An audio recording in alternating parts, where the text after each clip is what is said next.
ഏത്തയ്ക്ക പുഴുങ്ങുന്നത് എങ്ങനെയാണ് എന്നാണ് നമ്മളിന്ന് ചെയ്യാൻ പോകുന്നത്. നമ്മൾ 4 ഏത്തയ്ക്ക എടുത്തിട്ടുണ്ട്. അതൊന്ന് കഴുകി കട്ട് ചെയ്തെടുക്കാം.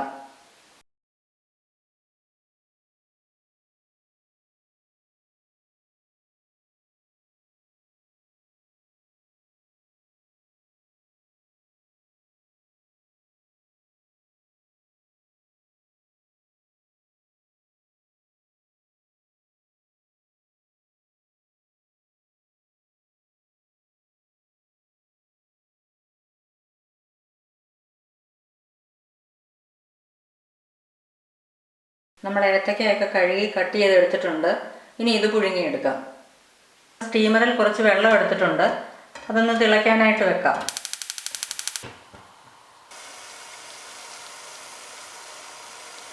വെള്ളം തിളച്ചിട്ടുണ്ട്. ഇനി സ്റ്റീമറിൻ്റെ തട്ടെടുത്ത് വെക്കാം.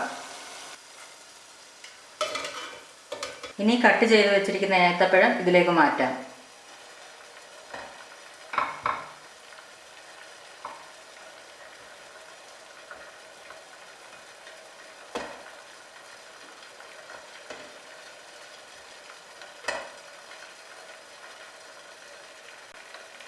ഇനി നമുക്കിത് അടച്ചു വെച്ച് വേവിക്കാം.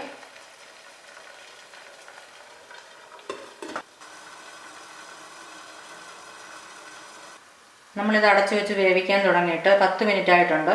ഇനി ഒന്ന് തുറന്നു നോക്കാം.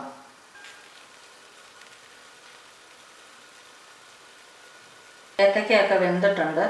ഇനി ഫ്ലെയിം ഓഫ് ചെയ്തിട്ട് ഇതൊരു പാത്രത്തിലേക്ക് മാറ്റാം.